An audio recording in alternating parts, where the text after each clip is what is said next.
Hey YouTube, Lester Cronin Strolling Bones here, doing a response to TowerGuardDM, our friend Wynn. He posted a video really recently, which is nice to see that he's posting more again. But the theme or the idea behind the video was to find out what we are playing as characters currently. He wants to just know about our characters, and if you're a GM, he wants to know about our NPCs we like to play. So here goes. I have three that I want to detail for you, and then I want three characters, the only three I'm playing currently, and well, one of them's on. They're all kind of on hiatus, sort of, but we'll get into that. And then the other one, I'll detail an NPC that I've been having fun running in a nice way that I like to run NPCs in. Anyway, the first character, well, the first two characters are set. They are playing, or I'm playing them in the world of Warhammer. So we're playing the third edition of Warhammer for the Reckless Dice podcast, and my very first introduction to the Reckless Dice podcast was as a player. I was curious about remote play because I don't have people in this area who play very often, and whenever we do play, I tend to be the narrator or game master. So I kind of like to have that outlet of being able to play as well.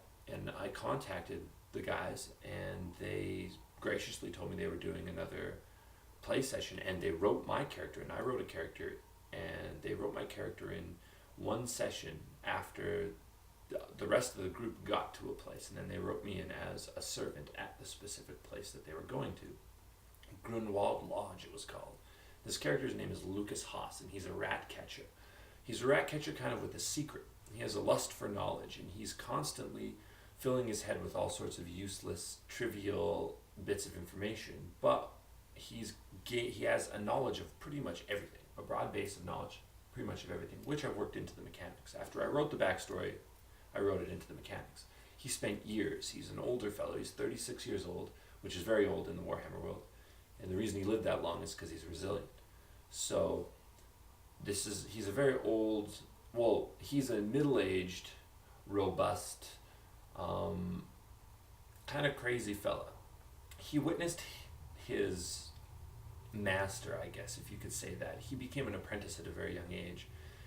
He basically, his family divided. He ended up in the streets, kind of like an Oliver character, and he got picked up by a guy and became his apprentice. He was this old rat catcher who had gone blind, and he used his son. They basically ended up building a father-son relationship in the backstory, and then Lucas witnesses his father figure. He witnesses him getting slaughtered by Skaven, who are my jobber monsters, and they're my favorite creatures to write stories around and play around in. And they are probably the most, I'd say, the most original thing going for Warhammer, the world, that is. They are definitely stamped with that Warhammer feel. They're great. But anyway, he witnessed his master or father figure get slaughtered by these creatures, ran screaming from the sewers, and basically was ridiculed for claiming that these things exist, because only very few people know they exist, and fewer still believe that they exist. Anyway, it's kind of like a little wives' tale. So he got kind of ostracized and kicked out of towns, and he got sent from town to town. And he kept kind of moving from town to town, trying to find signs of these rat men or find people who believed him. And he wasn't overly successful, and this kind of drove him to be a little crazy, a little bit crotchety. And he finally went and got a job at this very remote hunting lodge called the Grunwald Lodge, which was owned by this very wealthy family. And he became the rat catcher, basically pest control and gopher, for this particular building, this particular lodge. And he spent the last 10 years of his life there. Him and his trusty dog, Frolik, his small but vicious dog. And anyway, shit hit the fan at the place, and his chances for actually getting adventure that he has been seeking his whole life have come to the forefront. He's gotten into melee combat, and we're right in the middle of a pickle right now, so it's pretty funny. But regardless of that, we've got we've got him in a pickle, and it's been quite a while since I played him, unfortunately, because I really like that character. He's got all sorts of interesting little mechanical things that I can play around with to explore the system, but also I just like his character and I like where I want to take him. My idea is to have him go and become educated, a thief, B, or a soldier, C, become a militiaman of some type. He wants to sort of defend the empire. So he's going to become a scout or something along those lines, or he's going to become educated so he can become an engineer. But he needs to become a student, or he needs to justify spending enough time learning how to read. And remember, he's quite old, so at least as far as the world is concerned. Anyway, that's the first character, and he's kind of stuck right now. And the second character, the most recent character that I've played in the Warhammer world, his name is August Kinski, and he's kind of this skullduggerous gambler fellow. He's got a quick wit and a sharp tongue, and he's very coordinated. And basically, his story goes, he's from this backwater called Stirland, which is this backwater province in the Empire. And they're basically Hicks. And he lived on a farm with his family, and they were relatively self-sufficient. But then the burghers, the tax collectors, came in and started raising taxes to help support these war efforts. And everybody started to become impoverished, and food stuffs were being taxed and things along those lines, and they ended up basically poor as poor could be, on the brink of losing their home. And August got the brilliant idea of taking his family's grant for their land, their papers basically giving them right to farm the land. He took those and gambled them in a gambling den, and he was about to make his move to win the pot, to win everything, when he got caught with a card up his sleeve. And he basically had to fight his way out of this gambling den. And in the process, he killed a man and stole a man's horse. And those are two extremely bad things to do in the Empire.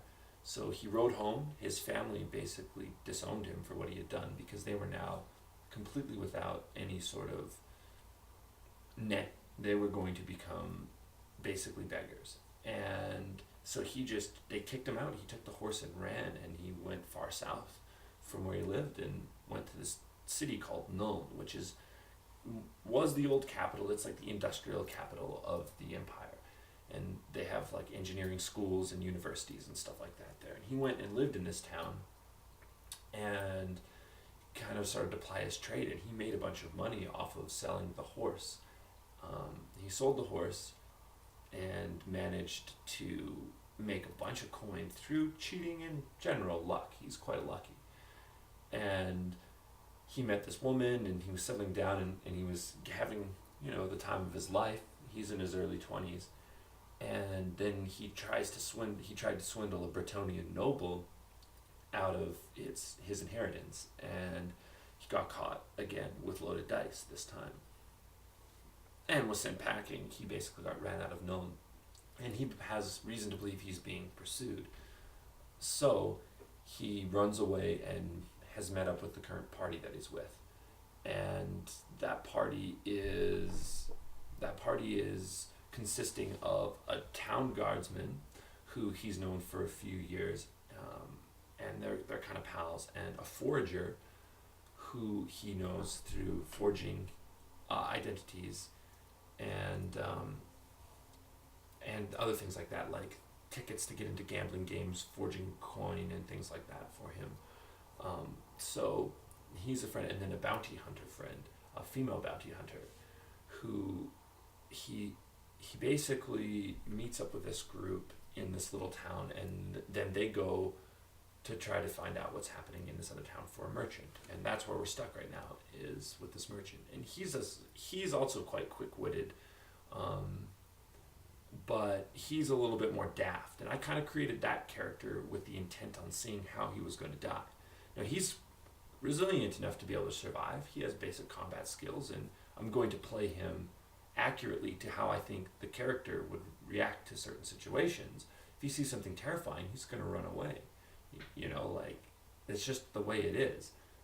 And he's going to try to live another day, but I did create him and he is kind of he lives on the edge socially. He's a poor boy who pretends to be very wealthy, because he has known wealth through gambling. Anyway, he's kind of, they're basically right in the heart of the beginning of an adventure right now, and we haven't played in a few weeks. That'll probably pick up here. Hopefully sometime in the next couple weeks we'll play again and get another 3-hour session in and see where we go from there. But the last character that I'm creating, he's kind of the most on the fence right now, because this specific character, his name is, it's going to be Ptolemaeus, as in Ptolemy or Ptolemy, Ptolemaeus, and he is going to be a Chewbacca type character. And we're going to do this. It's set in the Firefly Serenity universe, the verse. And I was recently turned on to this. I hadn't seen it before, really knew anything about it, and I really like the premise. I like how it's Earth in the very near future, or the universe in the very near future, like 500 years or something like that. So technologies are still similar, quite similar, but it's kind of a Wild West feel because it's on the fringe, the fringe of the galaxy. And so I've created a character, and we're going to do it in a vlogging kind of fashion. Partially. Some of it will be Skyped, I'm sure. Some of it will be text, but for the most part, we're going to be doing video journals with our characters, and do it that way. But I really like the universe, and this character Ptolemaeus is sort of like Chewbacca meets a character from a Sergio Leone movie, old spaghetti westerns, and he's going to be a pilot, but I want him to be a military pilot. So he's been trained in a militia, so he's been trained in basic hand-to-hand combat and weapon skill. He also and ballistics skill. So he also takes a lot of pride in carrying a sword too, and I want him to be relatively good with a sword.